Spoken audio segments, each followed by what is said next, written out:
আসসালামু আলাইকুম। ওয়ালাইকুম আসসালাম। কেমন আছো? আলহামদুলিল্লাহ ভালো আছি। কোটিপতির বউ দেখি আজ এই গরিবের দুয়ারে করা নাড়লেন, হঠাৎ কি মনে করে? তোমায় খুব মনে পড়ছে। হঠাৎ এই মূর্খ ড্রাইভারকে মনে করার বিশেষ কারণ? কেন মনে করতে পারি না? চলে যাওয়ার সময় তো বলেছিলেন এই ড্রাইভারের নামটাও কখনো মুখে নিবেন না, তাহলে আজ মনে পড়লো কিভাবে? কখনো ভুলবো না।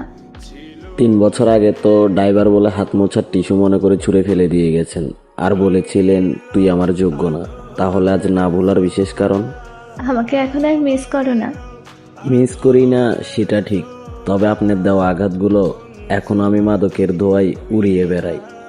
আর আপনি আমার সাথে করা অন্যায়গুলো কবিতার ভাষায় লিখে মনের শহরে রঙিন ফানুসের মতো উড়িয়ে বেড়াই। তাতেও মিলে না আমার একটু শান্তি। জানেন, আপনি চলে যাওয়ার পরে আর কোনো মায়াবতীরেই আমি আমার শহরে প্রবেশ করতে দিই নাই। যদি একটু তোমায় মন ভরে দেখতে পারতাম। ওই সৃষ্টিকর্তার কাছে বলি আপনার সাথে আর কখনোই আমার দেখা না হোক। তারপরও ড্রাইভার তো বলা যায় না, কোনো এক অচেনা শহরে দেখা হলেও হতে পারে। হলে তো ভালোই হতো।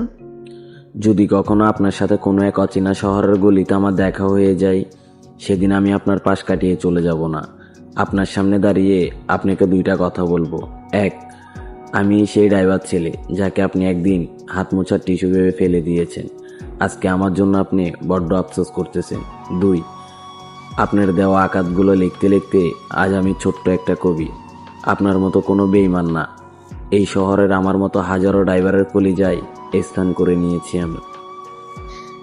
জানো, আমি না খুব ক্লান্ত হয়ে গেছি। কত স্বপ্ন ছিল বিয়ের আগে, ভেবেছিলাম বিয়ের পর পূরণ করব। এখন স্বামীর আবদার মেটাতে মেটাতে নিজের স্বপ্ন ব্যর্থ। আহারে মায়াবতী, আপনি তো ক্লান্ত হয়ে পড়েছেন, আর আমি আপনার অভাবে ওই জমের দুয়ার থেকে ঘুরে এসেছি। আপনি ভেবেছেন বিয়ের পরে আপনার স্বপ্নগুলো পূরণ করবেন। আপনি হয়তোবা ভুলে গেছেন, কারো জীবন ধ্বংস করে দিয়ে কেউ স্বপ্ন পূরণ করতে পারে না। আজ আপনি স্বামীর আবদার মেটাচ্ছেন, আর আমি তো আপনারে আমার মাথায় তুলে রাখছিলাম। কোনো দিক দিয়ে একটু ভালোবাসার কমতি রাখিনি। শুধু গরিব আর পেশায় ড্রাইভার ছিলাম বলে হাত মোছার টিস্যু ভেবে আমায় ছুঁড়ে ফেলে দিয়ে চলে গেছেন। তোমার ঠান্ডা মস্তিষ্কের কথাগুলো আমার ভেতরটা দুমড়ে মুচড়ে শেষ করে দিচ্ছে। এখনো ভালোবাসো আমায়? না। তোমার তো শুধু একটাই কথা, চিন্তা হচ্ছে খুব। আচ্ছা, তোমাকে খুব মনে পড়লে আমি মেসেজ দিব, কেমন? না। যখন খুব বেশি মনে পড়বে তখন কি একটু মেসেজ করতে পারবো না বলো? তোমাকে রিপ্লাই দিতে হবে না, আমি পাগলের মতো মেসেজ করব, তুমি শুধু দেখবা। প্লিজ বারণ করো না। মায়াবতী, আপনার জন্য তো আমার পুরো জীবনটাই উৎসর্গ করে দিয়েছিলাম। শুধু গরিব আর পেশায় ড্রাইভার ছিলাম বলে কুকুরের মতো তাড়িয়ে দিয়েছিলেন।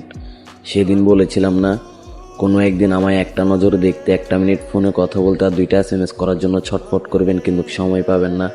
দেখছেন, আল্লাহ ছাড় দেয় কিন্তু ছেড়ে দেয় না। ভালো থাকবেন আমার না পাওয়া মহারানী, যদি ভালো থাকতে পারেন আর কি। আল্লাহ হাফেজ।